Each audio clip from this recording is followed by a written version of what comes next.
Papa, la maison est enfin vendue, s'exclame Bruno en entrant dans le salon, un large sourire aux lèvres. Mon cœur s'arrête. Je sens la tasse de café que je tenais entre mes mains trembler légèrement. Quelle maison? Je demande, confus. Un silence de plomb envahit la pièce. Je tourne lentement mon regard vers Lucie, ma femme depuis 43 ans. Elle est là, pétrifiée, le visage blême comme si elle venait de voir un fantôme. Ses yeux évitent les miens, fixant obstinément le sol. « Lucie ?»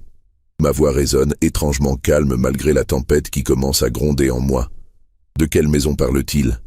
Elle reste silencieuse, ses mains crispées sur son tablier. C'est alors que je comprends. Notre maison. Notre chez-nous depuis 30 ans. La maison où nous avons élevé nos enfants, célébré des anniversaires, pleuré des départs, accueilli des naissances. Notre refuge. Bruno regarde sa mère, puis moi, réalisant soudain son erreur. Je pensais que tu étais au courant, papa, balbutie-t-il. Dehors, je murmure à mon fils. Dehors. Je crie cette fois, ma voix brisée par la rage et la trahison. Bruno recule, choqué. Il n'a jamais entendu son père, l'homme calme et posé, hurler ainsi. Il quitte la maison sans un mot. Je me tourne vers Lucie, mais elle est déjà partie, s'enfuyant dans notre chambre. J'entends le claquement de la porte et le déclic de la serrure.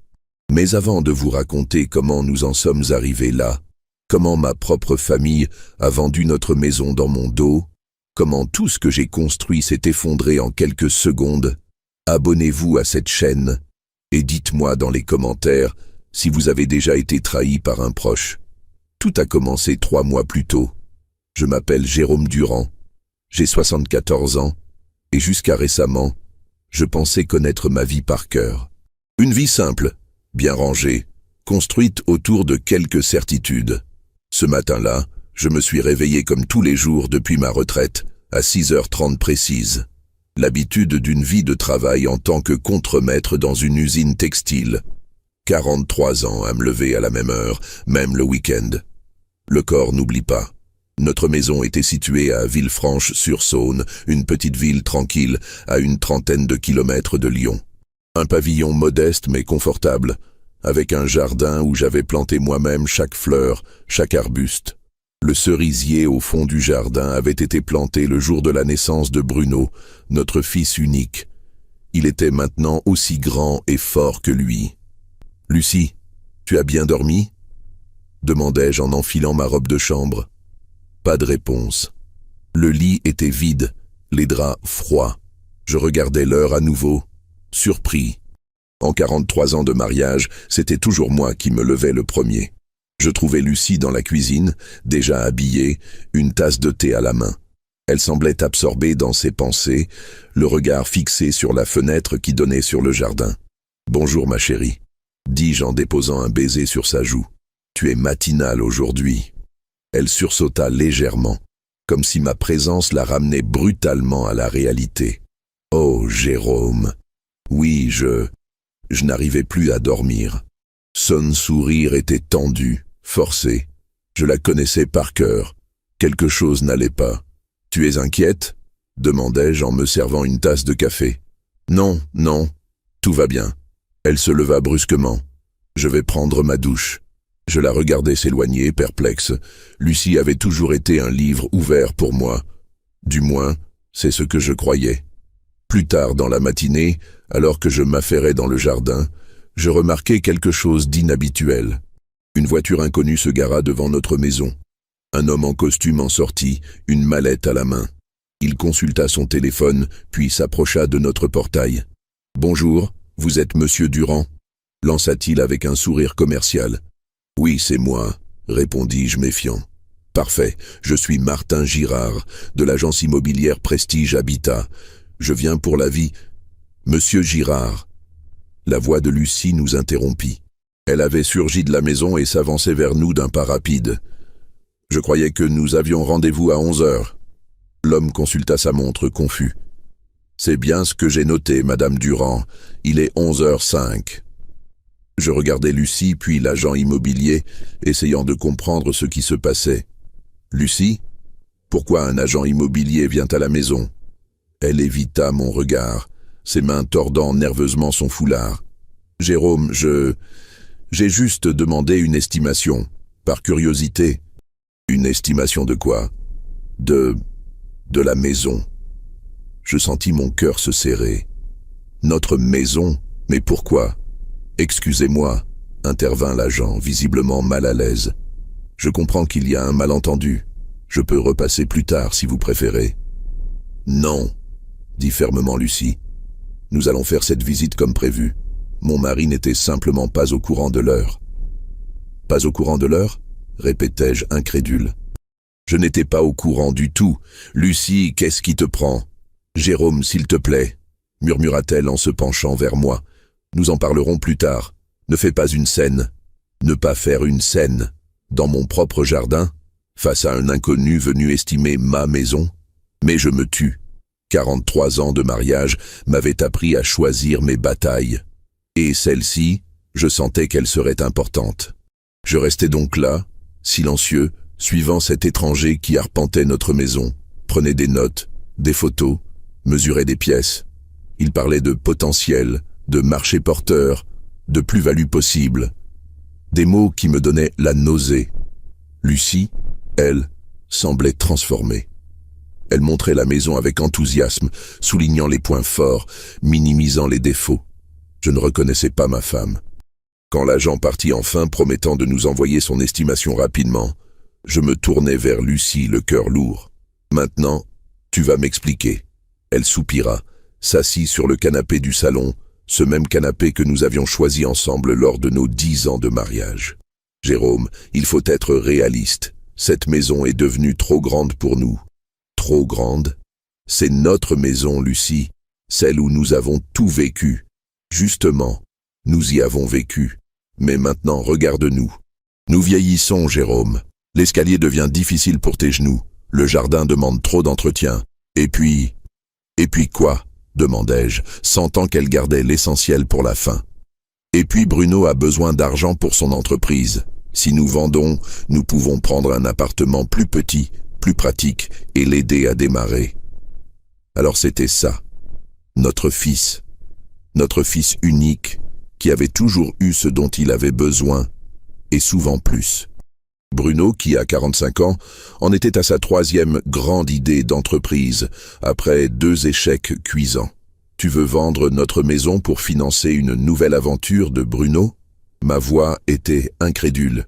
Ce n'est pas juste une aventure, protesta Lucie. C'est différent cette fois. Il a un vrai projet, des partenaires sérieux.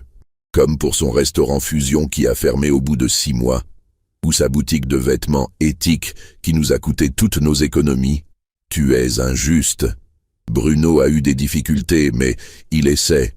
Et en tant que parents, nous devrions l'aider. L'aider, oui, lui donner notre toit, non. Je sortis du salon, ne supportant plus cette conversation. Je pris ma veste et quittai la maison, ignorant les appels de Lucie. J'avais besoin de marcher, de respirer. Je me rendis au petit parc près de chez nous, là où j'amenais Bruno quand il était enfant. Je m'assis sur un banc, observant les jeunes mères avec leurs enfants, les retraités qui jouaient aux boules, la vie qui continuait, imperturbable. Comment en étions-nous arrivés là? À quel moment ma femme avait-elle décidé que notre maison, notre foyer, n'était qu'un bien à vendre pour satisfaire les ambitions de notre fils? Je restai plusieurs heures sur ce banc, perdu dans mes souvenirs. Notre emménagement en 1993, les premiers pas de Bruno dans le jardin, les dîners de Noël autour de la grande table, les anniversaires, les chagrins, les joies. Tout était imprégné dans ces murs. Quand je rentrais, le soleil commençait à se coucher. La voiture de Bruno était garée dans l'allée. Évidemment, Lucie l'avait appelé à la rescousse. J'entrai dans la maison, les trouvant tous les deux à la cuisine, penchés sur des papiers étalés sur la table. « Ah, te voilà !»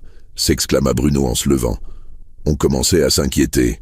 « Je vais bien », dis-je sèchement. « Qu'est-ce que c'est que tout ça ?»« Les plans de ma nouvelle entreprise, papa.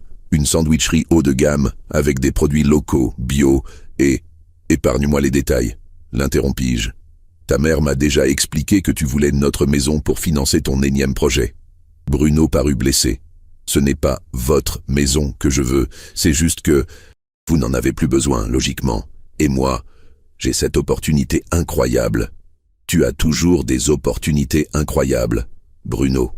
Et elles finissent toujours de la même façon. Jérôme, Lucie se leva, scandalisée. Ne parle pas comme ça à ton fils. Mon fils de 45 ans qui vit encore à nos crochets, qui n'a jamais tenu un emploi stable plus de 2 ans. Ce fils-là, je ne vis pas à vos crochets, protesta Bruno. J'essaie de créer quelque chose de durable, de laisser ma marque. Et pour laisser ta marque, il faut vendre la mienne, la maison que j'ai payée avec mon travail, ma sueur pendant 30 ans. Papa, tu ne comprends pas. Le marché immobilier est au plus haut. Vous pourriez avoir une belle somme, prendre un appartement confortable et il resterait suffisamment pour toi, pour que tu le gaspilles comme le reste. Le silence tomba dans la cuisine. Lucie avait les larmes aux yeux. Bruno serrait les poings, luttant visiblement pour garder son calme. « Je crois que nous sommes tous fatigués », dit finalement Lucie. « Nous devrions en reparler demain, à tête reposée. »« Il n'y a rien à rediscuter », répondis-je fermement. « Cette maison n'est pas à vendre. Point final. » Je quittai la cuisine et montai dans notre chambre. Cette nuit-là, Lucie ne vint pas se coucher. Je l'entendis discuter avec Bruno jusque tard dans la nuit, leur voix étouffée mais animée me parvenant par bribes. Ils complotaient contre moi, dans ma propre maison. Les jours suivants furent tendus. Lucie et moi nous parlions à peine. Bruno passait souvent, toujours avec de nouveaux arguments, de nouveaux chiffres, de nouveaux plans. Chaque fois, ma réponse restait la même. Non. Un soir, alors que nous dînions en silence, Lucie aborda le sujet différemment. « Jérôme, as-tu pensé à ce que deviendra cette maison quand nous ne serons plus là ? » « Que veux-tu dire ? Nous ne sommes plus jeunes, tu le sais bien. Et cette maison, elle reviendra à Bruno de toute façon. Et alors, ce sera à lui de décider à ce moment-là. Mais pourquoi attendre ?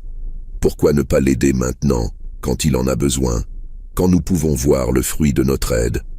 Parce que c'est notre maison, Lucie. Nous l'avons choisie, payée, entretenue. Elle fait partie de nous. Une maison n'est qu'une maison, Jérôme. Ce sont les gens qui y vivent qui comptent.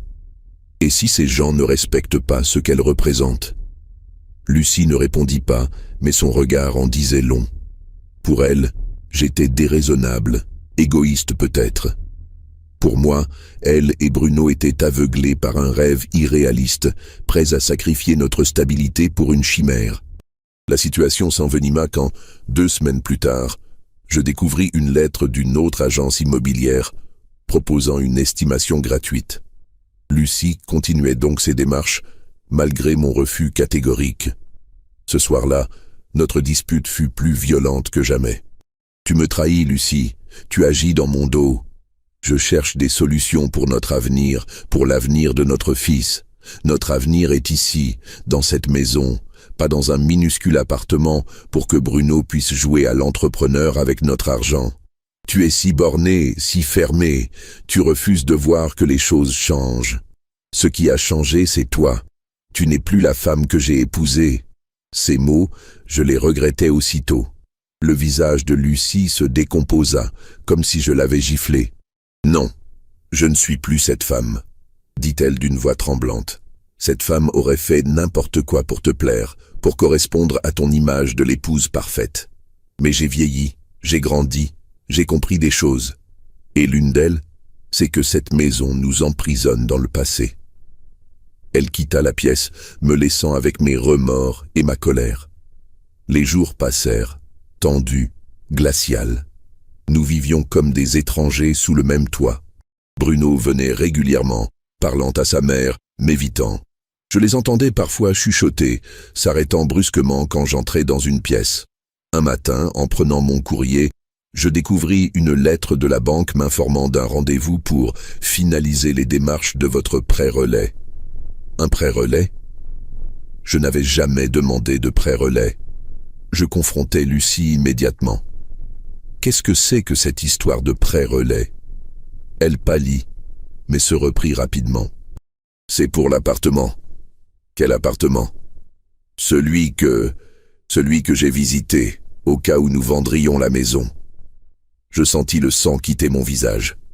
Tu as visité un appartement? Sans moi? Et tu as fait une offre? Une pré-réservation, c'est tout. Pour ne pas le perdre si tu changeais d'avis. Si je changeais d'avis, ma voix montait dangereusement. Tu crois vraiment que je vais changer d'avis? Après tout ça? Après toutes ces manipulations? Ce ne sont pas des manipulations, c'est de la prévoyance. Jérôme, sois raisonnable. Cette maison est trop grande, trop chère à entretenir. L'appartement est parfait. Premier étage, ascenseur, petite terrasse près des commerces. Je me fiche de ton appartement. Je ne quitterai pas ma maison. Je sortis en claquant la porte, incapable de supporter cette conversation une minute de plus. Ce soir-là, quand je rentrais, la voiture de Bruno était là, ainsi qu'une autre que je ne connaissais pas. En entrant, je trouvais Lucie, Bruno et un homme en costume assis dans notre salon. « Bonsoir, Jérôme », dit Lucie d'une voix étrangement calme. « Je te présente Maître Lefebvre, notre notaire. »« Notre notaire », répétai-je incrédule. « Depuis quand avons-nous un notaire ?»« Monsieur Durand, » commença l'homme. « Votre épouse m'a contacté pour discuter de la vente de votre bien immobilier et... »« Stop !» l'interrompis-je. « Il n'y a aucune vente. Cette maison n'est pas à vendre. » Le notaire regarda Lucie, confus. « Madame Durand m'avait pourtant assuré que... »« Ma femme vous a mal informé, dis-je fermement. Maintenant, si vous voulez bien nous excuser, nous avons des affaires familiales à régler. » L'homme se leva, embarrassé, ramassant ses papiers. « Bien sûr, je comprends. Je vous laisse ma carte si jamais. » Je la pris et la déchirai sous ses yeux. Il n'y aura pas de si jamais. Une fois le notaire parti, je me tournai vers Lucie et Bruno, tremblant de colère. « Comment osez-vous, dans ma propre maison ?»« Papa, calme-toi, » tenta Bruno. « Nous voulions juste préparer le terrain pour que tout soit plus simple quand... » « Quand quoi? Quand j'aurais miraculeusement changé d'avis? Ou quand vous auriez trouvé un moyen de me forcer la main? »« Personne ne veut te forcer, » protesta Lucie. « Mais tu es si têtu, si inflexible. »« Inflexible? Parce que je refuse de vendre ma maison pour financer les lubies de notre fils. »« Ce ne sont pas des lubies, » s'écria Bruno. « C'est mon avenir. »« Ton avenir? À 45 ans, ton avenir devrait être déjà bien entamé. Au lieu de ça, tu viens quémander l'argent de tes parents, encore et encore. Je ne quémande rien. C'est un investissement, un partenariat. » « Un partenariat? » Je ris amèrement. « Qu'est-ce que tu apportes exactement dans ce partenariat? Tes échecs passés?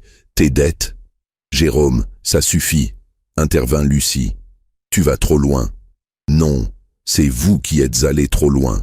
Tous les deux. » En conspirant dans mon dos, en trahissant ma confiance. Je me dirigeais vers la porte d'entrée. « Où vas-tu » demanda Lucie inquiète. « Prendre l'air.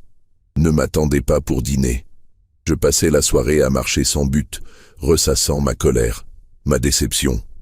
Comment ma femme, la personne que j'aimais le plus au monde, pouvait-elle me faire ça? Comment notre fils, que nous avions tant chéri, pouvait-il être si égoïste? Quand je rentrais tard dans la nuit, la maison était silencieuse. Bruno était parti. Lucie dormait, ou feignait de dormir, dans notre lit. Je m'installai sur le canapé, incapable de partager notre couche ce soir-là. Le lendemain matin, Lucie m'évita. Le surlendemain aussi.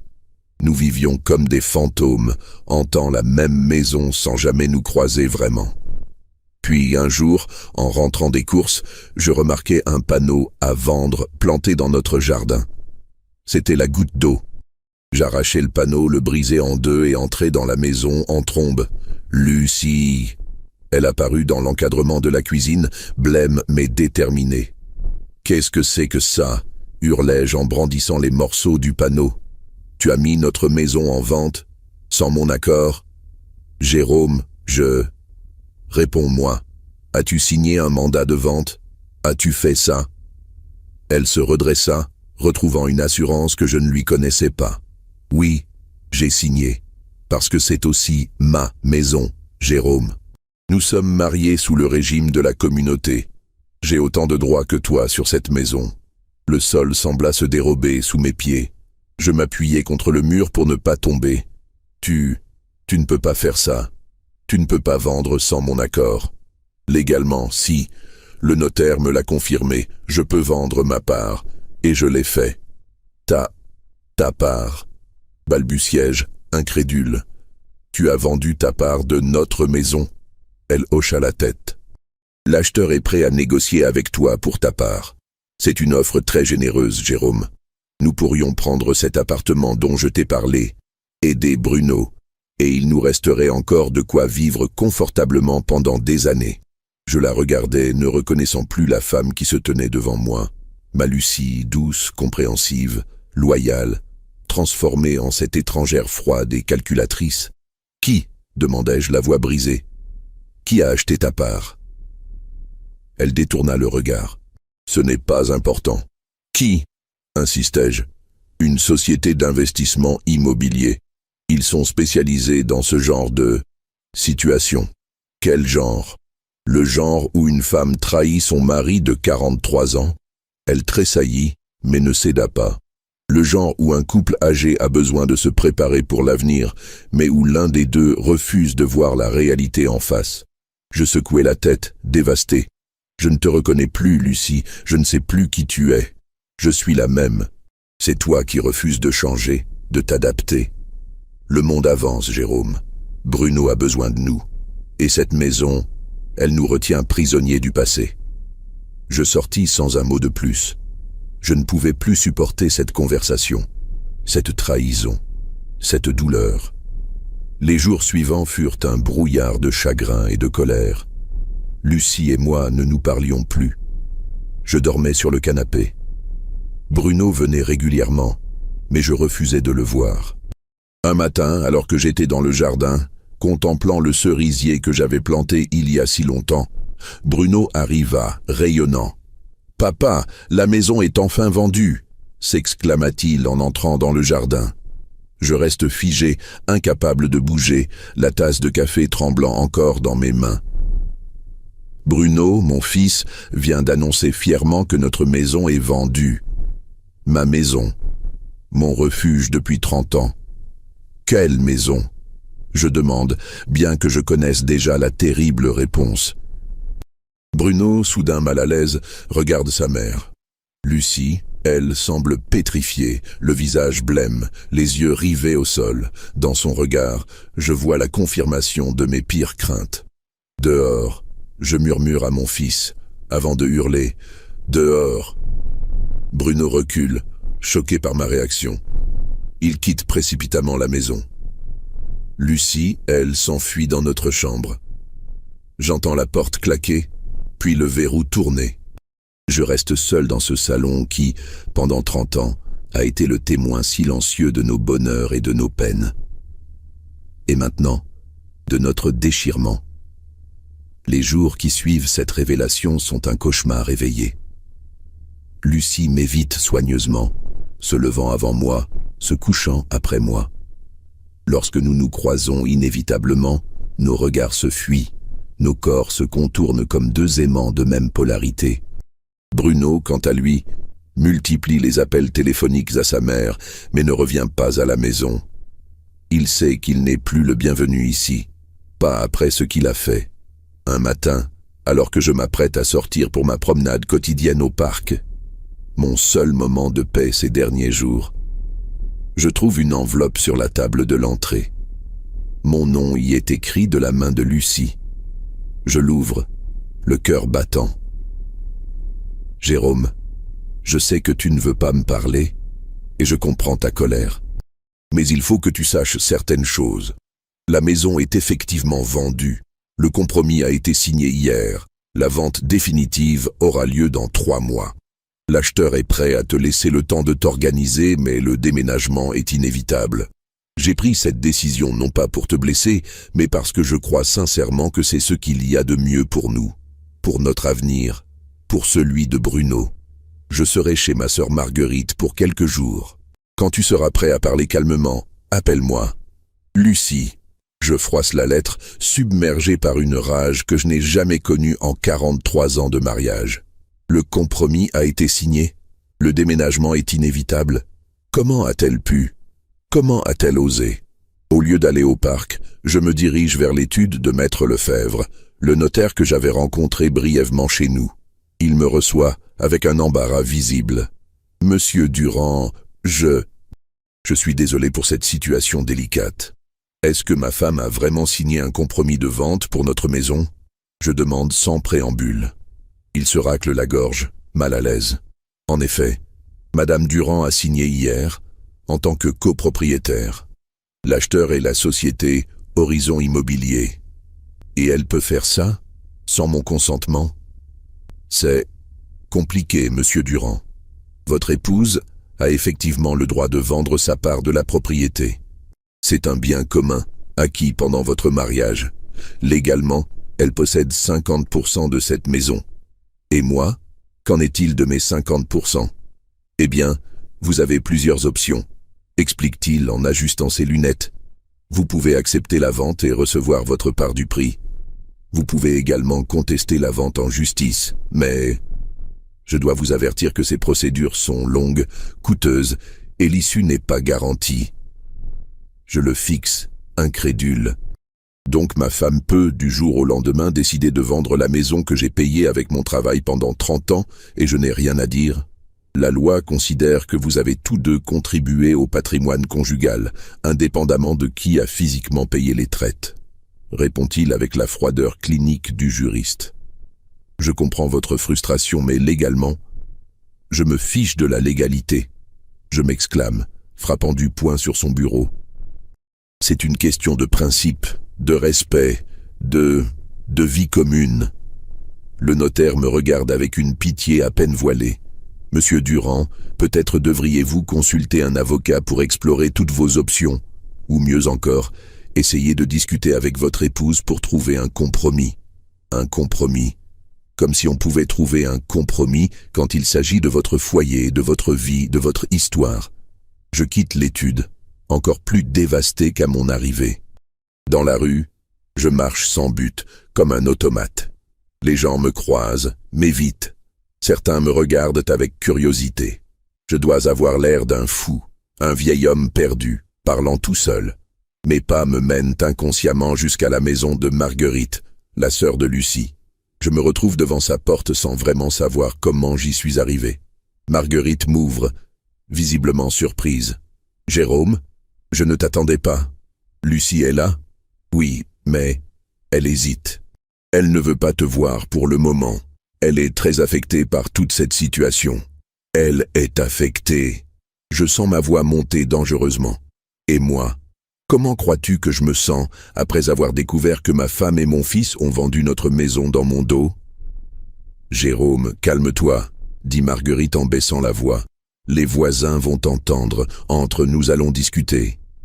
Je la suis à l'intérieur, la colère bouillonnant toujours en moi. Marguerite me conduit au salon, où je m'effondre dans un fauteuil, soudain épuisé par le poids de cette trahison. « Où est Lucie ?» je demande, la voix rauque. Elle se repose dans la chambre d'amis. Ces derniers jours ont été éprouvants pour elle aussi. « Marguerite, tu ne comprends pas, elle a vendu notre maison, sans mon accord. Comment a-t-elle pu me faire ça ?» Marguerite s'assied en face de moi, son visage reflétant un mélange de compassion et de fermeté. « Jérôme, je sais que c'est dur à entendre, mais Lucie m'a tout raconté. Elle a essayé pendant des mois de te parler de ce projet, de te faire comprendre pourquoi c'était nécessaire, mais tu n'as rien voulu entendre. Parce que c'est une folie. Vendre notre maison pour financer une énième entreprise vouée à l'échec de Bruno? Ce n'est pas que pour Bruno. Soupire Marguerite. C'est aussi pour vous deux. Lucie a peur, Jérôme. Elle a peur de l'avenir. De vieillir dans cette grande maison pleine d'escaliers et d'entretien. Elle a peur pour vos finances, les coûts médicaux qui augmentent avec l'âge, les imprévus. Nous avons toujours géré. Je grommelle. Pendant 43 ans de mariage, nous avons toujours trouvé des solutions, sans avoir à vendre notre toit. Les temps changent, Jérôme. Les défis de la vieillesse aujourd'hui ne sont pas ceux d'autrefois. Lucie pense à long terme. Je secoue la tête, incapable d'accepter ses justifications. Elle aurait dû m'en parler. Vraiment m'en parler, pas juste mentionner vaguement l'idée avant de passer à l'acte derrière mon dos. Elle a essayé, insiste Marguerite. Mais tu te braquais immédiatement. Tu refusais même d'envisager la possibilité. Parce que c'est ma maison. C'est aussi la sienne, et c'est votre avenir à tous les deux qui est en jeu. Je me lève, incapable de supporter cette conversation plus longtemps. Je veux lui parler, maintenant. Marguerite hésite, puis acquiesce. Je vais voir si elle est d'accord. Elle disparaît dans le couloir, me laissant seul avec mes pensées tumultueuses. Quelques minutes plus tard, elle revient, suivie de Lucie. Ma femme a changé en quelques jours. Ses traits sont tirés, ses yeux rougis par les larmes. Elle se tient devant moi, droite mais fragile, comme une brindille prête à se briser sous le poids de la tempête. « Jérôme », dit-elle simplement. « Pourquoi, Lucie ? C'est tout ce que je parviens à articuler. Pourquoi comme ça ? Dans mon dos ?» Elle s'assied lentement sur le canapé, ses mains se tordant nerveusement sur ses genoux. « Parce que tu ne m'écoutais pas. Tu n'as jamais vraiment écouté quand je te parlais de mes inquiétudes pour l'avenir, de mes peurs, de mes rêves aussi. Tes rêves. Ton rêve était de nous voir vivre dans un minuscule appartement plutôt que dans notre maison. Mon rêve était de vieillir sereinement, sans avoir à m'inquiéter constamment de comment nous allions joindre les deux bouts. D'aider notre fils à réussir enfin dans sa vie, de voyager un peu tant que nous le pouvons encore. La maison, ce n'est qu'un bâtiment, Jérôme. Un bâtiment. Je sens ma voix se briser. C'est notre vie, Lucie. Chaque pierre, chaque planche raconte notre histoire. Notre histoire n'est pas dans les murs, répond-elle doucement. Elle est en nous, dans nos souvenirs, dans notre amour. Ça, personne ne peut nous le prendre. Je la regarde, incapable de comprendre comment nous pouvons voir les choses de façon si différente après toutes ces années ensemble. Et Bruno, je demande finalement, quel rôle a-t-il joué dans tout ça ? Lucie soupire. Bruno nous a présenté cette opportunité pour son entreprise. Une vraie chance cette fois, avec des investisseurs sérieux. Il avait juste besoin d'un capital de départ. Comme les 2 dernières fois. Cette fois, c'est différent. Il a un plan solide, des partenaires fiables. J'ai tout vérifié, Jérôme. Je ne me serais pas lancé là-dedans à la légère. Alors tu as décidé, sans moi, pour nous deux. J'ai essayé de te convaincre, pendant des mois, mais tu refusais même d'en discuter.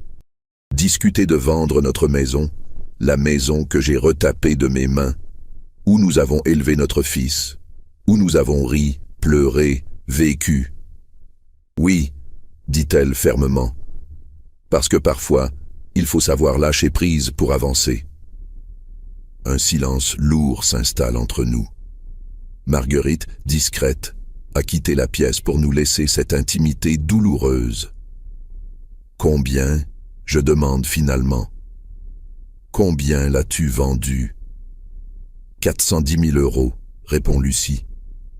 C'est un très bon prix, bien au-dessus de l'estimation initiale. Je fais un rapide calcul mental. C'est effectivement une somme considérable, beaucoup plus que ce que j'aurais imaginé. Et que comptes-tu faire de cet argent ? J'ai déjà versé un acompte pour un appartement dans la résidence Les Mimosas. 1er étage, ascenseur, terrasse, près du parc et des commerces. 180 000 €, tout compris. Il nous restera 230 000 €.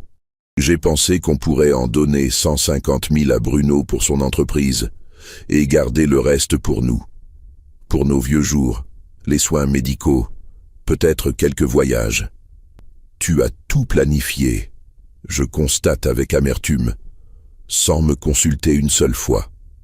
Je savais que tu refuserais tout en bloc. Je te connais, Jérôme. Tu es un homme merveilleux, mais tu détestes le changement. Tu préfères t'accrocher au passé plutôt que d'envisager l'avenir. Ces paroles me blessent, d'autant plus qu'elles contiennent une part de vérité.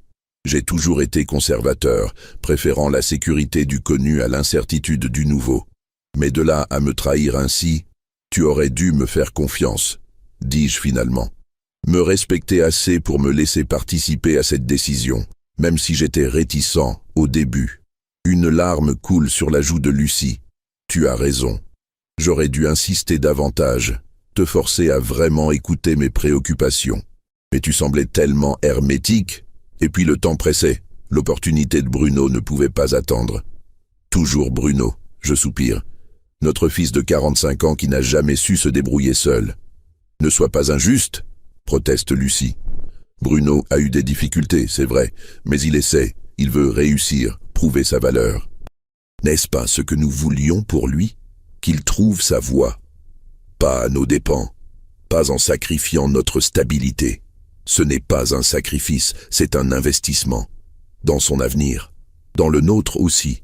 Je me lève, incapable de poursuivre cette conversation qui tourne en rond. Je ne peux pas accepter ça, Lucie. Je ne peux pas. Jérôme, s'il te plaît. Non. Tu as pris ta décision sans moi. Maintenant, je vais prendre la mienne. Je quitte la maison de Marguerite, le cœur lourd, les jambes chancelantes. Dans la rue, l'air frais de l'automne me gifle le visage. Les feuilles mortes craquent sous mes pas, comme un écho à notre amour qui se délite. De retour à la maison. Notre maison, pour combien de temps encore? Je me dirige machinalement vers le garage. C'est mon refuge, mon sanctuaire. L'endroit où, pendant des années, j'ai bricolé, réparé, créé. Loin du bruit, des soucis quotidiens. Le garage est rempli de mes outils, soigneusement rangés sur des étagères que j'ai fabriquées moi-même. Des outils qui ont façonné cette maison, qui l'ont maintenue debout et accueillante pendant 3 décennies. Je m'assieds sur mon tabouret usé, contemplant cet espace qui me ressemble tant. Ordonné, fonctionnel, rassurant. Et bientôt, tout cela appartiendra à un inconnu. Une société immobilière sans âme qui ne verra dans notre foyer qu'un bien à rentabiliser. C'est là, au milieu de mes établis et de mes perceuses, que je m'effondre enfin. Les larmes, retenues depuis trop longtemps, coulent librement sur mes joues ridées. Je pleure comme je n'ai pas pleuré depuis la mort de mon père, il y a 20 ans. Je pleure pour ma maison perdue, pour mon mariage ébranlé, pour ma dignité bafouée. Je ne sais pas combien de temps je reste ainsi, prostré dans mon chagrin. Mais quand je relève finement la tête, une résolution nouvelle s'est formée en moi. Je ne me laisserai pas faire. Je ne serai pas cette victime passive que Lucie et Bruno imaginent. J'ai encore des cartes à jouer. Le lendemain matin, je me rends à la banque. Monsieur Moreau, notre conseiller depuis des années, me reçoit avec son habituelle cordialité. « Monsieur Durand, quel plaisir de vous voir. En quoi puis-je vous aider aujourd'hui? J'aimerais connaître l'état exact de nos comptes, les miens et ceux que je partage avec ma femme. » Il semble surpris par ma demande directe, mais s'exécute, tapant sur son clavier avec une efficacité professionnelle. « Alors, vous avez votre compte courant joint avec Madame Durand, avec un solde actuel de 3 427 €. Votre livret d'épargne personnelle avec 18 532 €. Et bien sûr, l'assurance vie que vous avez souscrite il y a 15 ans, arrivée à maturité l'année dernière, d'un montant de 45 000 €. Cette assurance vie est à mon nom uniquement, n'est-ce pas? Tout à fait. C'est un contrat individuel dont vous êtes le seul bénéficiaire. Je réfléchis un instant. J'aimerais retirer la totalité de cette assurance vie. Aujourd'hui, Monsieur Moreau lève les sourcils, surpris. C'est une somme importante, Monsieur Durand. Puis-je vous demander à quoi elle est destinée? Peut-être pourrions-nous envisager un placement plus avantageux? Non, j'ai besoin de cet argent en liquide. C'est personnel. Il me regarde avec une curiosité polie, mais n'insiste pas. Très bien, je vais préparer les documents nécessaires. 1 heure plus tard, je quitte la banque avec une enveloppe contenant un chèque de 45 000 €. Ce n'est pas une fortune, mais c'est un début. Un moyen de reprendre un peu de contrôle sur ma vie. Ma prochaine étape me conduit chez Maître Lambert, un avocat recommandé par un ancien collègue de l'usine. Contrairement au notaire obséquieux de Lucie, Maître Lambert m'écoute attentivement, sans jugement ni condescendance. « Votre situation est délicate, Monsieur Durand, conclut-il après mon exposé. Votre épouse a effectivement le droit de vendre sa part de la propriété, mais cela ne signifie pas que vous êtes sans recours. Quelles sont mes options ? Eh bien, vous pourriez contester la vente en argumentant qu'elle nuit gravement à vos intérêts. Vous pourriez également négocier directement avec l'acheteur pour racheter la part de votre femme. Ou encore, proposer une alternative à votre épouse qui satisferait ses besoins financiers sans nécessiter la vente de la maison. Je réfléchis à ces possibilités. Et si je trouvais un autre acheteur? Quelqu'un qui m'offrirait une meilleure offre? L'avocat sourit légèrement. C'est théoriquement possible, mais cela dépend des termes du compromis signé par votre épouse. Y a-t-il une clause de dédit? Un délai de rétractation? Il faudrait que j'examine ce document. Je n'y ai pas accès, je réponds, frustré. Lucie a tout gardé. Dans ce cas, je suggère de commencer par une mise en demeure à l'acheteur actuel, l'informant que vous contestez cette vente. Cela pourrait au moins gagner du temps pendant que nous explorons d'autres options. Je hoche la tête, reconnaissant d'avoir enfin quelqu'un de mon côté. Combien vous dois-je pour cette consultation? Considérez cela comme une première rencontre gratuite, dit-il avec un geste de la main. Si vous décidez d'engager une procédure, nous discuterons alors des honoraires. Je quitte son cabinet avec un sentiment mitigé. D'un côté, je suis soulagé de savoir que je ne suis pas totalement impuissant face à cette situation. De l'autre, l'idée d'entamer une bataille juridique contre ma propre femme me déchire le cœur. En rentrant, je trouve une voiture inconnue garée devant notre maison. Une berline noire, rutilante, qui détonne dans notre modeste quartier pavillonnaire. En entrant, j'entends des voix provenant du salon. Celle de Bruno et une autre, plus grave, que je ne reconnais pas. « Papa !» s'exclame Bruno en me voyant apparaître dans l'encadrement de la porte. « Je te présente Monsieur Legrand, de Horizon Immobilier. » L'homme en costume se lève et me tend une main que je ne saisis pas. « Monsieur Durand, ravi de faire votre connaissance. Votre fils me faisait justement visiter cette charmante propriété. »« Ma propriété ?» je corrige froidement. « Et vous n'y êtes pas le bienvenu. » Bruno intervient, visiblement mal à l'aise. « Papa, Monsieur Legrand est l'acheteur de la maison. Il voulait juste voir. Je sais parfaitement qui il est. » Je l'interromps.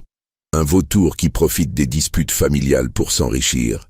Eh bien, sachez, monsieur, que cette vente n'est pas encore conclue. Loin de là. L'homme ne se démonte pas, gardant son sourire commercial. Je comprends votre frustration, monsieur Durand, mais les faits sont les faits. Le compromis est signé, les arrêts versés. Dans 3 mois, cette maison changera de main, que vous l'acceptiez ou non. C'est ce qu'on verra. Je rétorque, la rage montant en moi. Maintenant, sortez de chez moi, tous les deux. Bruno tente de protester, mais je reste inflexible. Finalement, ils partent, me laissant seul avec ma colère et ma détermination renouvelée. Je ne laisserai pas ces rapaces me voler ma vie sans me battre. Pas après tout ce que j'ai sacrifié pour bâtir ce foyer. Les jours suivants sont un tourbillon d'activités. Je consulte un autre notaire, un expert immobilier. Je me renseigne sur les prêts disponibles pour les seniors. J'examine toutes les pistes, même les plus improbables. Une semaine après ma confrontation avec Legrand, Lucie revient à la maison. Elle entre timidement, comme si elle n'était plus sûre d'y être la bienvenue. « Tu es revenu ?» constate-t-elle simplement. « C'est encore ma maison pour le moment du moins. » Je réponds, sans lever les yeux du journal que je faisais semblant de lire.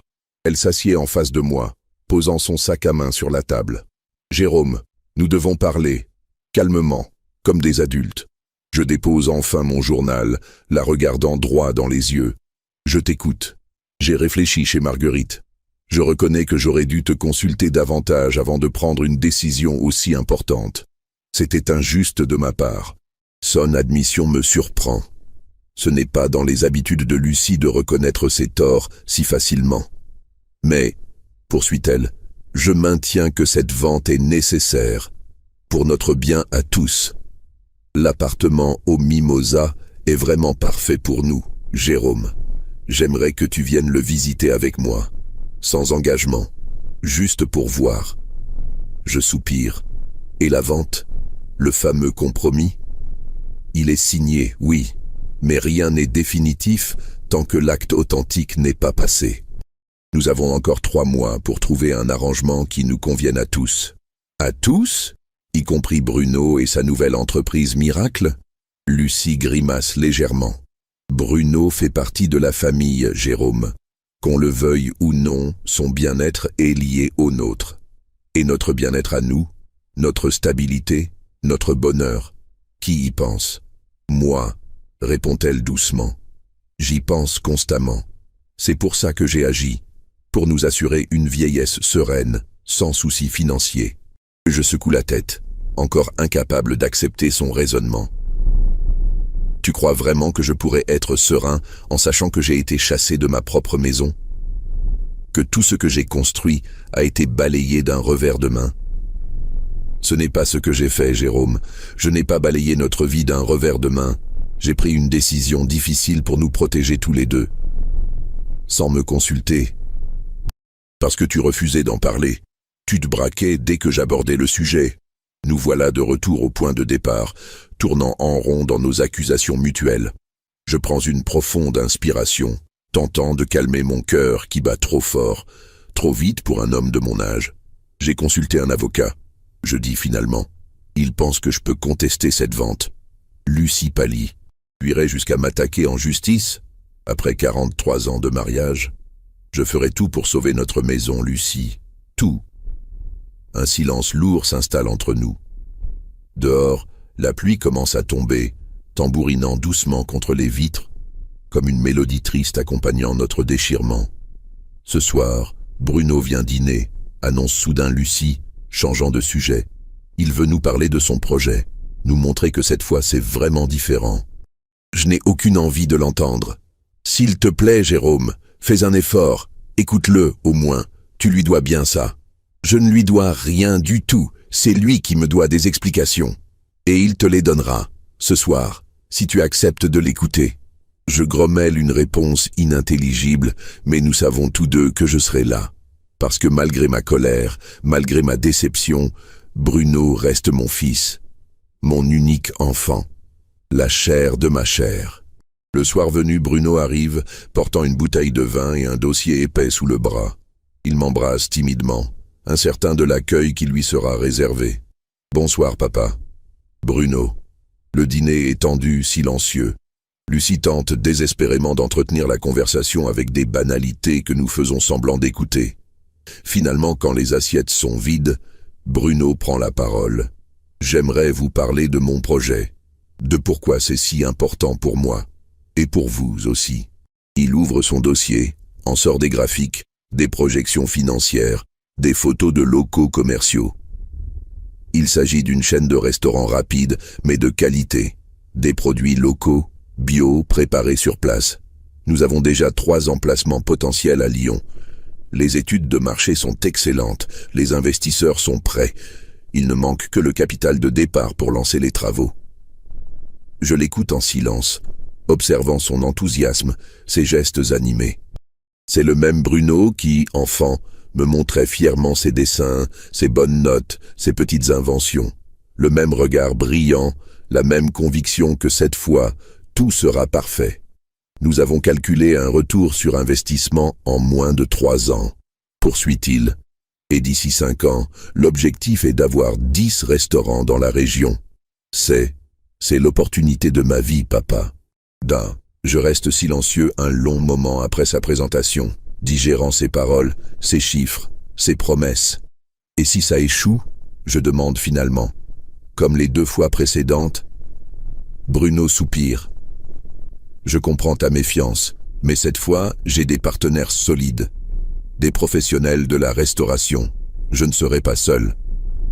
Tu n'étais pas seul non plus pour ton restaurant Fusion. Tu avais ce chef japonais. Comment s'appelait-il déjà? Takeshi. Oui, mais c'était différent. Nous n'avions pas l'expérience commerciale nécessaire. Maintenant, j'ai appris de mes erreurs, et j'ai Marc Bernier avec moi. Bernier? Le propriétaire de la chaîne Le Petit Gourmand? Bruno sourit, voyant que ce nom m'impressionne. Exactement, il croit en ce concept. Il croit en moi. Je dois admettre que cela change la donne. Bernier est un homme d'affaires respecté, qui a bâti son empire de la restauration à partir de rien. S'il s'implique dans le projet de Bruno, pourquoi as-tu besoin de tant d'argent? Je demande néanmoins. Si ce Bernier est si confiant, pourquoi n'investit-il pas lui-même? Il investit, il met 200 000 € dans l'affaire, mais nous avons besoin de 350 000 € au total pour démarrer dans de bonnes conditions. Il veut que je montre mon implication personnelle en apportant le reste. Et tu as pensé à un prêt bancaire? Bruno et Lucie échangent un regard.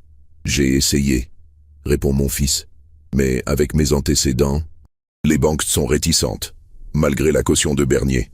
Je regarde tour à tour mon fils et ma femme, comprenant soudain l'ampleur du piège dans lequel je me trouve. D'un côté, ma maison, mon foyer, mon histoire. De l'autre, l'avenir de mon fils, sa dernière chance de réussir professionnellement, de trouver sa place. Laissez-moi réfléchir, dis-je finalement. Je ne peux pas prendre une telle décision sur un coup de tête. Bien sûr, papa, répond Bruno, visiblement soulagé que je ne rejette pas catégoriquement son projet. Prends ton temps. Après son départ, Lucie et moi restons seuls, face à face dans ce salon qui a été témoin de tant de moments de notre vie commune. « Qu'en penses-tu » demande-t-elle doucement. Je pense que je suis coincé. Si je m'oppose à cette vente, je passe pour le père égoïste qui sacrifie l'avenir de son fils pour ses propres sentiments. Si j'accepte, je perds ma maison, et peut-être bien plus encore. Lucie s'approche, pose sa main sur la mienne. C'est le premier contact physique entre nous depuis des jours. Ce n'est pas une question d'égoïsme, Jérôme, c'est une question de priorité, de ce qui compte vraiment pour nous, à ce stade de notre vie. Et qu'est-ce qui compte pour toi, Lucie? Qu'est-ce qui est plus important que la maison où nous avons vécu toute notre vie adulte? L'avenir, répond-elle simplement. L'avenir de notre fils, notre propre avenir aussi, la sécurité, la tranquillité d'esprit, la certitude que nous pourrons faire face à ce qui nous attend, sans être un fardeau l'un pour l'autre ou pour Bruno. Ces paroles me touchent plus que je ne voudrais l'admettre, car au fond, malgré ma colère, malgré ma douleur, je sais qu'elle a en partie raison. Notre maison est devenue un fardeau à bien des égards. Les escaliers sont de plus en plus difficiles pour mes genoux vieillissants. Le jardin que j'adorais entretenir devient une corvée épuisante sous le soleil d'été. Les factures de chauffage, d'électricité, les taxes foncières, tout s'accumule, grugeant notre modeste retraite mois après mois. J'ai besoin de temps, dis-je finalement, pour y réfléchir, pour faire mon deuil peut-être. Lucie acquiesce, compréhensive. Bien sûr, prends le temps qu'il te faut. Cette nuit-là, je dors mal. Des cauchemars peuplés de déménageurs sans visage, de murs qui s'effondrent, de souvenirs qui s'effacent, comme des photos jaunies par le temps. Au petit matin, épuisé mais résolu, je prends ma décision. « Bruno ?» dis-je dans le téléphone. « C'est papa. Il faut qu'on parle. J'ai peut-être une solution. »« Bruno ?» dis-je dans le téléphone. « C'est papa. Il faut qu'on parle. J'ai peut-être une solution. » 2 heures plus tard, nous sommes tous les trois réunis dans la cuisine, autour de la vieille table en chêne que j'avais restaurée moi-même il y a 15 ans. Lucie nous a préparé du café, comme si cette réunion n'était qu'une discussion familiale ordinaire, et non pas un sommet qui décidera de notre avenir à tous. Voilà ma proposition. Je commence, la gorge sèche malgré le café. J'accepte de vendre la maison. Lucie et Bruno échangent un regard surpris, presque méfiant. Mais, je poursuis, levant un doigt pour marquer ma condition. J'ai quelques exigences non négociables. Nous t'écoutons, papa, dit Bruno, soudain très attentif. Premièrement, je veux rencontrer ce Marc Bernier, seul à seul. Je veux l'entendre me parler de ce projet, de ses perspectives réelles, de pourquoi il croit en toi. Bruno acquiesce. C'est tout à fait possible. Marc sera ravi de te rencontrer. Deuxièmement, je veux visiter cet appartement au Mimosa dont ta mère ne cesse de vanter les mérites. Si je dois quitter ma maison, ce sera pour un endroit qui me plaît aussi, pas seulement à elle. Bien sûr, intervient Lucie, visiblement soulagée par ma relative ouverture d'esprit. Nous pouvons y aller dès aujourd'hui si tu veux. Troisièmement, Je continue, ignorant son empressement. Je veux que Bruno s'engage, par écrit, à nous verser une rente mensuelle de 500 € à partir du moment où son entreprise sera rentable. Considère ça comme un remboursement partiel de notre investissement. Le visage de mon fils se crispe légèrement. Papa, ce n'est pas nécessaire. Vous serez actionnaire, vous toucherez des dividendes si... Non, je l'interromps fermement. Pas de si, pas de conditionnalité. Une rente fixe, garantie. Si ton affaire marche aussi bien que tu le prétends, 500 € par mois ne devraient pas poser problème. Bruno hésite, puis hoche la tête. D'accord, je m'y engage. Quatrièmement, je veux garder certains éléments de la maison. Des choses qui ont une valeur sentimentale pour moi. Le cerisier que j'ai planté à ta naissance, je veux pouvoir le déraciner et le replanter ailleurs. Mais Jérôme, intervient Lucie, un arbre de cette taille, ce n'est pas possible de... Je trouverai un moyen, je la coupe. J'ai aussi l'établi de mon père dans le garage, les portes en chêne massif du salon que j'ai sculpté et d'autres choses encore.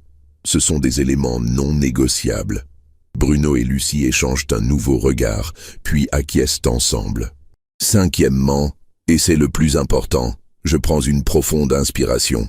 Je veux que vous reconnaissiez tous les deux que cette façon de procéder dans mon dos était inacceptable. Je veux des excuses, sincères, et la promesse que plus jamais, pour aucune décision importante, je ne serai mis devant le fait accompli. Un silence lourd s'installe dans la cuisine. Bruno baisse les yeux, visiblement mal à l'aise. Lucie, elle, me regarde droit dans les yeux, les siens humides de larmes contenues. « Tu as raison, Jérôme », dit-elle finalement. « Ce que j'ai fait était injuste et irrespectueux. Après 43 ans de mariage, tu méritais mieux. Je suis désolé, vraiment désolé. » Sa voix se brise sur les derniers mots, et pour la première fois depuis des semaines, je sens la sincérité dans ses paroles. Bruno se racle la gorge. « Moi aussi, papa. Je te présente mes excuses. J'aurais dû insister pour que maman t'en parle clairement. J'ai été égoïste. Je ne pensais qu'à mon projet, pas à ce que cette maison représentait pour toi. » Je hoche la tête, acceptant leurs excuses sans un mot. Le pardon viendra plus tard, peut-être.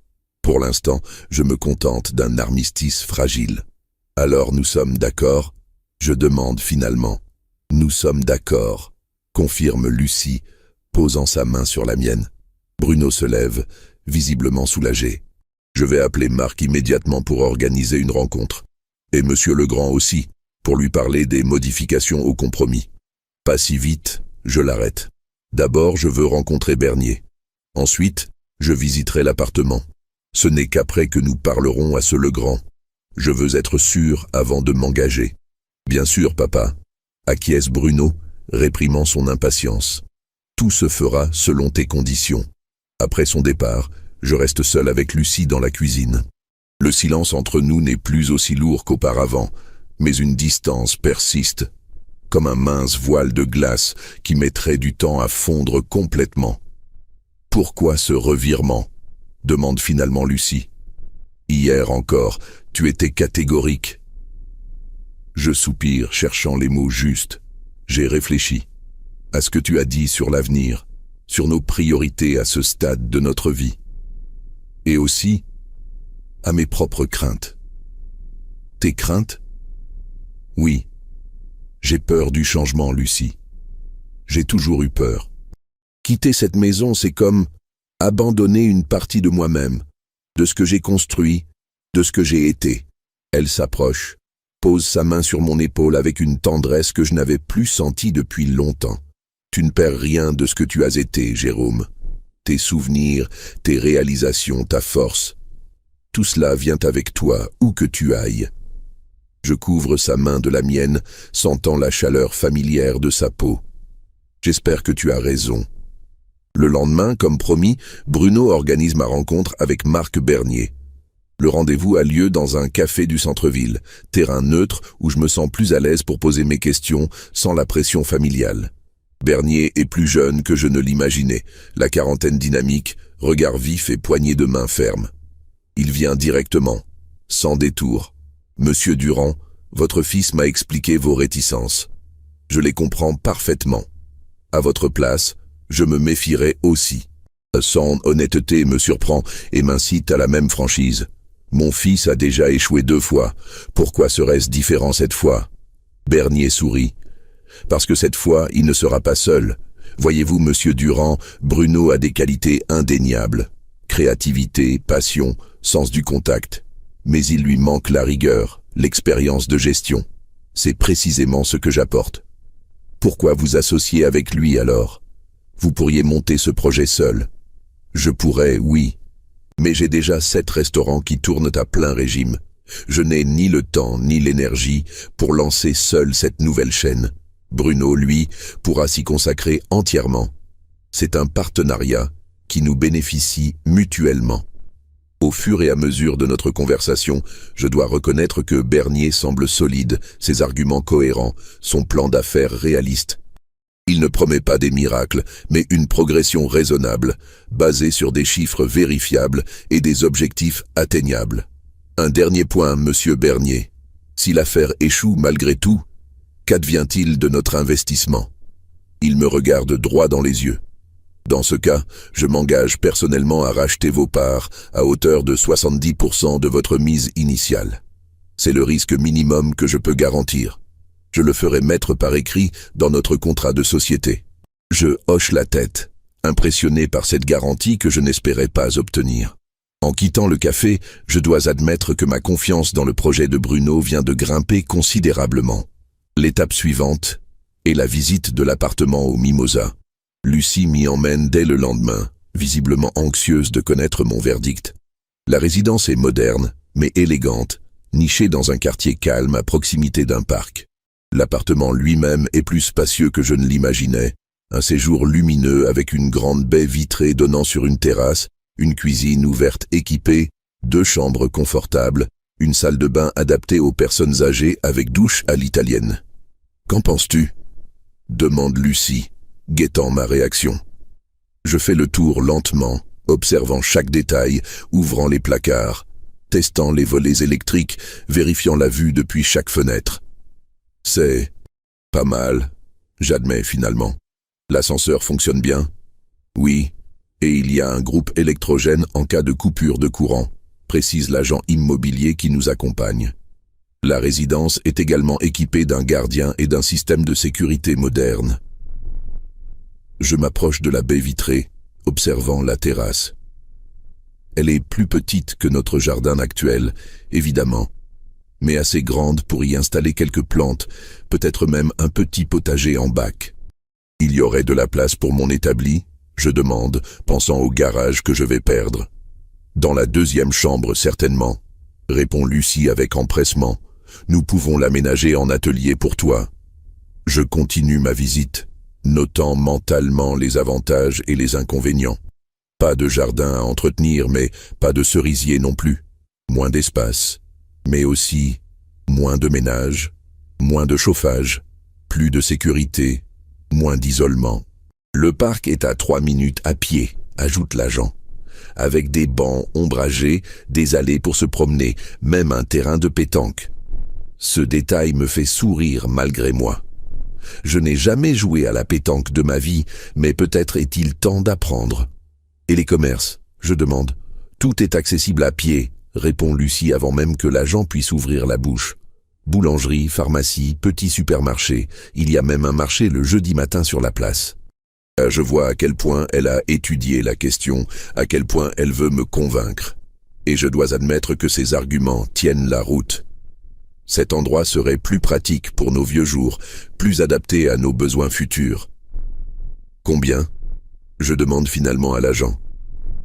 180 000 €, charge de copropriété incluse pour la première année, répond-il. Je calcule rapidement.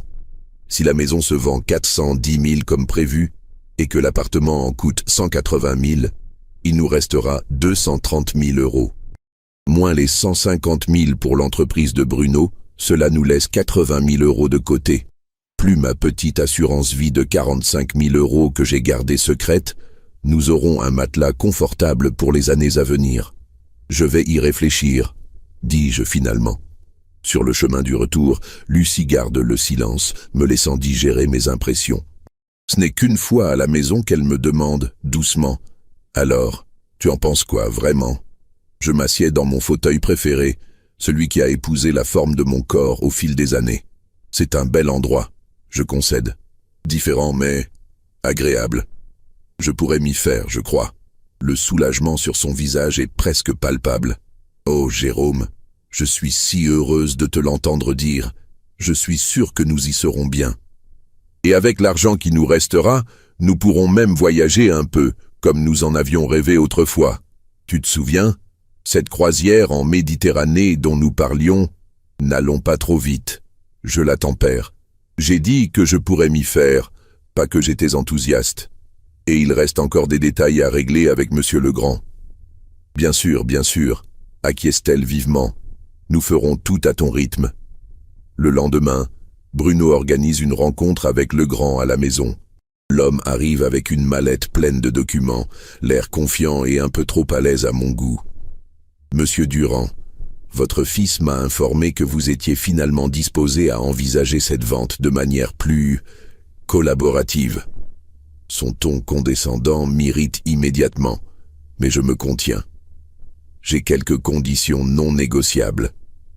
Je vous écoute, dit-il en sortant un carnet de notes. Je lui expose mes exigences une à une. Le droit d'emporter certains éléments de la maison, y compris le cerisier. Un délai supplémentaire de 2 mois pour le déménagement après la vente définitive. La garantie que l'acheteur final, si ce n'est pas sa société qui garde la propriété, sera informé de l'histoire de cette maison, de ce qu'elle représente pour nous. Legrand prend des notes, le visage impassible. Le cerisier pourrait poser problème. C'est un élément valorisant pour la propriété. C'est pourtant ma condition principale. J'insiste. Cet arbre a été planté le jour de la naissance de mon fils. Il vient avec moi, où il n'y a pas de vente. Il soupire, feuilletant son carnet. Je vais voir ce que je peux faire. Pour le reste, je ne pense pas que cela pose problème. Une dernière chose, j'ajoute. Je veux que le prix soit réévalué à 430 000 € au lieu des 410 000 initialement proposés. Lucie me jette un regard surpris. Nous n'avions pas discuté de ce point. Legrand fronce les sourcils. Pourquoi une telle augmentation ? Parce que ma femme a négocié sans consulter un expert indépendant. J'en ai consulté un depuis, et il estime que la maison vaut au minimum 430 000 € sur le marché actuel. C'est un mensonge, bien sûr. Je n'ai consulté personne, mais j'ai fait mes recherches sur Internet, comparé les prix dans notre quartier. Et surtout, je veux tester la marge de manœuvre de cet homme, voir jusqu'où je peux pousser. Legrand me regarde longuement, évaluant ma détermination. Je vais devoir en référer à ma direction, mais je pense que nous pourrions envisager un prix de 420 000 €, ce qui représente déjà une augmentation substantielle. 425 000, je contre. Et vous vous engagez par écrit à permettre l'enlèvement du cerisier, à mes frais bien entendu.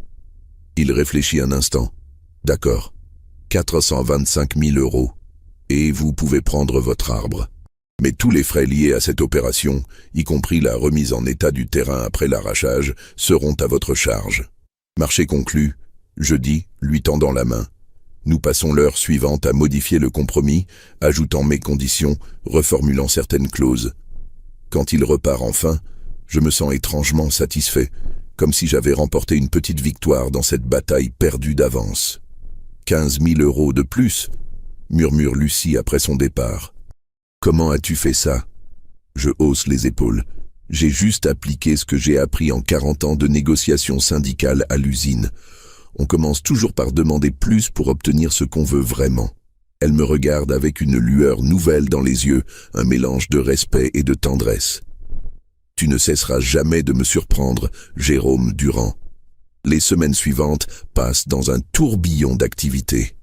Nous trions nos affaires, décidant ce que nous emmenons, ce que nous donnons, ce que nous vendons.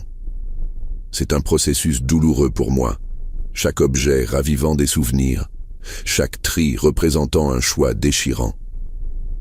Bruno, de son côté, avance rapidement sur son projet avec Bernier.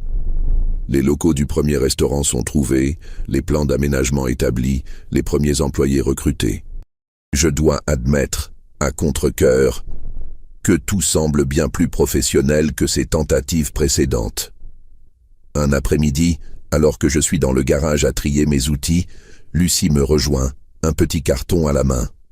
« Regarde ce que j'ai retrouvé dans le grenier », dit-elle en me tendant une vieille boîte à chaussures. Je l'ouvre, intrigué. À l'intérieur, des dizaines de photos jaunies par le temps. Notre jeunesse capturée sur papier glacé. Lucie et moi à 20 ans, insouciants et amoureux. Notre mariage, simple mais joyeux. L'arrivée de Bruno, minuscule dans les bras de sa mère. Nos vacances au bord de la mer, nos Noëls en famille, les anniversaires, les moments ordinaires devenus précieux par la magie du temps qui passe. Je me suis dit que nous pourrions faire un album, explique Lucie, pour emporter nos souvenirs avec nous. Je hoche la tête, la gorge nouée par l'émotion. C'est une bonne idée. Nous passons la soirée assis côte à côte sur le canapé, à trier ces photos, à nous remémorer les moments qu'elles représentent. C'est la première fois depuis la crise que nous nous retrouvons vraiment, partageant rires et larmes sans amertume ni reproche. « Tu te souviens de ce voyage en Bretagne ?» demande Lucie, en me montrant une photo où nous posons devant un phare, le vent ébouriffant nos cheveux encore bruns. Comment l'oublier? Il a plu pendant 10 jours d'affilée. Bruno a attrapé un rhume carabiné. Mais tu nous avais quand même emmenés pêcher à pied, et nous avions fait cette soupe de poisson délicieuse avec nos prises. La meilleure soupe de ma vie, je confirme, souriant au souvenir. Ces moments de tendresse retrouvés alternent avec des périodes plus difficiles. Des jours où la colère me reprend en voyant les cartons qui s'accumulent, où le chagrin m'étreint en pensant à tout ce que je vais perdre. Dans ces moments-là, je m'isole dans le jardin, parlant à mon cerisier comme à un vieil ami, lui promettant que je ne l'abandonnerai pas. J'ai contacté plusieurs pépiniéristes pour organiser son transplantation. La plupart m'ont ri au nez, m'expliquant qu'un arbre de cette taille et de cet âge ne survivrait jamais à un déracinement. Mais j'ai finalement trouvé un spécialiste qui a accepté de tenter l'opération, moyennant une somme conséquente. Il n'y a aucune garantie, m'a-t-il prévenu. Même avec toutes les précautions du monde, l'arbre pourrait ne pas supporter le choc. Nous prendrons le risque, ai-je répondu. Ensemble. Le jour de la signature définitive arrive plus vite que je ne l'aurais souhaité. Nous nous retrouvons tous dans l'étude de Maître Lefebvre, Lucie et moi, Bruno, le grand et un couple que je n'ai jamais rencontré, les futurs propriétaires de notre maison. Ils sont jeunes, la trentaine à peine, avec 2 petites filles qui attendent sagement dans la salle d'attente. En les voyant, je ressens un étrange mélange de mélancolie et d'apaisement. Cette maison, qui a vu grandir une famille, en accueillera bientôt une nouvelle. La vie continue dans ces murs qui ont été témoins de tant d'amour, de joie et de peine. « Monsieur et Madame Durand, commence le notaire, êtes-vous prêts à procéder à la signature ?» Je regarde une dernière fois les documents étalés devant moi.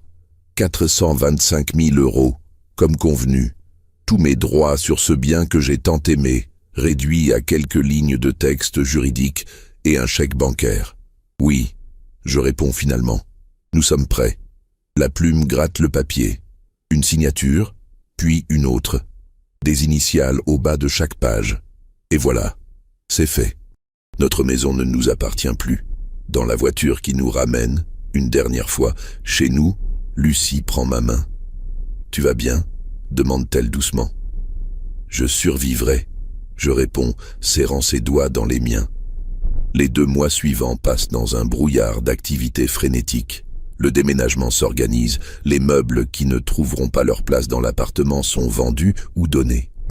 Bruno passe régulièrement, nous tenant informés de l'avancée de son projet, nous montrant des photos des travaux, nous présentant ses premiers employés. Le grand jour arrive enfin pour le cerisier. Une équipe de jardiniers spécialisés vient avec tout un équipement. Une pelleteuse miniature, des sangles, un énorme pot spécialement conçu pour l'occasion. L'opération dure toute une journée, délicate et précise.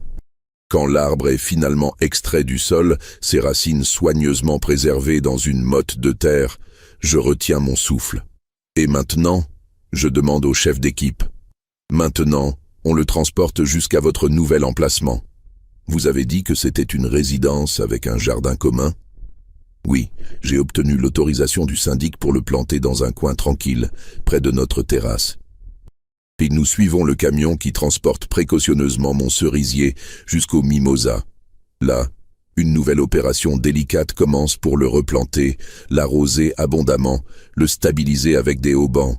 Voilà, dit finalement le jardinier. Le reste dépend de lui maintenant. Et un peu de chance. Je reste un long moment devant l'arbre transplanté, comme pour lui insuffler ma force, ma volonté de survivre à ce changement radical. On va y arriver, je lui murmure, toi et moi. Le jour du déménagement définitif, je fais un dernier tour de la maison vide, disant adieu à chaque pièce, à chaque recoin qui a abrité un fragment de notre vie. Dans le jardin, je m'arrête à l'endroit où se dressait mon cerisier, contemplant le trou béant qui semble refléter celui dans mon cœur. « Papa !» La voix de Bruno me tire de ma rêverie. C'est l'heure. Le camion est chargé. Je hoche la tête, incapable de parler. Mon fils s'approche, passe un bras autour de mes épaules.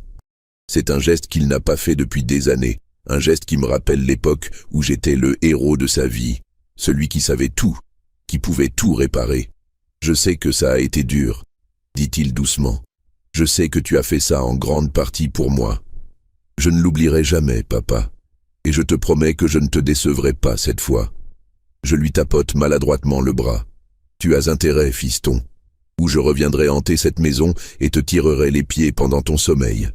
Il rit, soulagé par cette touche d'humour inattendue. Marché conclu. Nous marchons ensemble jusqu'à la voiture où Lucie nous attend. En montant, je jette un dernier regard à la façade de notre maison, à ses volets bleus que j'ai repeints tant de fois, à son toit de tuiles rouges que j'ai réparé après chaque tempête. Au revoir, vieille amie. Je murmure. Prends soin de ta nouvelle famille. Lucie démarre, et nous nous éloignons lentement. Dans le rétroviseur, je vois la maison rapetisser jusqu'à n'être plus qu'un point à l'horizon, puis disparaître au détour d'un virage. Un chapitre de notre vie se ferme. Un autre s'ouvre devant nous. 6 mois ont passé depuis notre déménagement. L'appartement au Mimosa est devenu peu à peu notre foyer. J'ai aménagé la 2e chambre en atelier, plus petit que mon garage d'antan, mais suffisant pour mes projets réduits. Lucie a transformé la terrasse en un petit jardin suspendu, plein de fleurs et d'herbes aromatiques. Mon cerisier a survécu, contre toute attente. Il a perdu beaucoup de feuilles au début, nous faisant craindre le pire, mais au printemps, de nouvelles pousses vertes sont apparues, signe qu'il s'adaptait à son nouvel environnement. Comme nous, le restaurant de Bruno a ouvert ses portes il y a 2 mois, rencontrant un succès immédiat. L'emplacement, le concept, la qualité des produits, tout semble fonctionner à merveille. 2 fois par semaine, nous y dînons en invité d'honneur, fiers de voir notre fils enfin épanoui dans un projet qui lui ressemble. Comme promis, il nous verse 500 € chaque mois, en plus des dividendes qui commencent déjà à tomber. Avec notre retraite et le matelas financier constitué par la vente de la maison, nous vivons confortablement, sans les soucis qui assombrissaient parfois notre quotidien auparavant. Ce matin, en prenant mon café sur la terrasse, j'observe mon cerisier. Ses branches s'étendent vers le ciel, plus vigoureuses qu'avant. Il semble plus heureux ici, plus épanoui, comme s'il avait lui aussi besoin de ce changement pour reprendre des forces. « À quoi tu penses ?» demande Lucie en me rejoignant, sa propre tasse à la main. « Je pense que tu avais raison. » Je réponds après un moment. Ce n'est pas la maison qui compte, mais les gens qui y vivent. Les souvenirs, l'amour, tout ça, c'est en nous, pas dans les murs. Elle sourit, pose sa tête contre mon épaule. « Tu vois, je te l'avais dit. Ne t'y habitue pas trop, je la taquine. Ce n'est pas tous les jours que je reconnaîtrai que tu avais raison et moi tort. Je savourerai ce moment rare, alors. Nous restons ainsi un long moment, savourant la douceur du matin, la légèreté nouvelle de notre existence. Les regrets n'ont pas complètement disparu, bien sûr. Parfois encore, je rêve de notre vieille maison, de ses craquements familiers, de l'écho des pas de Bruno enfant dans les escaliers. Mais ces rêves ne sont plus empreints de chagrin, seulement de nostalgie douce. Bruno a appelé, dit Lucie en rompant le silence. Il veut nous présenter quelqu'un ce soir. Une femme? Je demande, intrigué. Je crois bien, sourit-elle. Il avait cette voix, tu sais, celle qu'il avait adolescent quand il parlait de sa première petite amie. Je ris doucement. Il était temps. À 45 ans, j'étais déjà père depuis longtemps. Chacun son rythme, répond Lucie avec sagesse. L'important, c'est qu'il semble heureux, vraiment heureux, peut-être pour la première fois de sa vie d'adulte. Et c'est vrai, Bruno a changé ces derniers mois. Plus calme, plus posé, plus sûr de lui. Comme si le poids de ses échecs passés s'était enfin allégé, lui permettant de se tenir droit, de regarder vers l'avenir avec confiance. « Tu sais quoi ?» dis-je soudain. « Je crois que je ne regrette rien, malgré la façon dont tout cela s'est passé, malgré la douleur et la colère. Je crois que c'était la bonne décision. » Lucie me regarde, les yeux brillants d'émotion contenue. « Vraiment ? Vraiment ? Nous étions enlisés dans cette maison, prisonniers de nos habitudes, de nos peurs. Ce changement nous a forcés à nous réinventer, à redécouvrir ce qui compte vraiment. » Elle m'embrasse tendrement, un baiser qui a la saveur des jours anciens, quand tout était nouveau entre nous, excitant et plein de promesses. Et puis, j'ajoute avec un clin d'œil, je dois admettre que j'apprécie de ne plus avoir à tondre la pelouse chaque semaine. Son rire cristallin s'élève dans l'air du matin, léger comme une bulle de savon. Je ris avec elle, savourant cette intimité retrouvée, cette complicité que j'avais cru perdue à jamais. Plus tard dans la journée, je reçois un appel de l'ancien propriétaire de notre maison. Il a trouvé, en faisant des travaux, une vieille boîte cachée dans un recoin du grenier. Des photos encore, que nous avions oubliées dans notre précipitation. « Voulez-vous que je vous les envoie ?» propose-t-il gentiment. Je réfléchis un instant. « Non, gardez-les. Ou mieux encore, accrochez-en quelques-unes dans la maison. Qu'elles se souviennent de nous, comme nous nous souvenons d'elles. » En raccrochant, je me sens léger, comme si je venais de lâcher un dernier fardeau. Notre maison appartient désormais au passé, un passé heureux dont je ne veux garder que l'essence, pas les regrets. Ce soir, Bruno nous présentera peut-être celle qui deviendra la mère de nos petits-enfants. Demain, Lucie et moi partirons peut-être pour ce voyage en Méditerranée dont nous rêvions. Le mois prochain, le deuxième restaurant de la chaîne ouvrira ses portes, concrétisant un peu plus le rêve de notre fils. La vie continue, différente mais tout aussi riche. Et nous sommes là pour la vivre pleinement, ensemble. Avant de quitter la terrasse, je jette un dernier regard à mon cerisier. Une petite fleur blanche est apparue au bout d'une branche, délicate et parfaite. Un signe peut-être que même déraciné on peut refleurir. « À bientôt, mon ami », je lui murmure. Nous avons encore de belles saisons devant nous. Mes amis, si comme moi vous appréciez ces histoires qui nous rappellent l'importance de la famille et des choix que nous faisons, je vous invite à vous abonner à cette chaîne. Chaque semaine, je partage avec vous ces tranches de vie qui nous touchent tous, d'une manière ou d'une autre. N'hésitez pas à me dire en commentaire si vous avez déjà vécu un grand changement dans votre vie et comment vous l'avez surmonté. Vos expériences m'inspirent et nous enrichissent tous. Merci du fond du cœur pour votre écoute et votre soutien. À très bientôt pour une nouvelle histoire.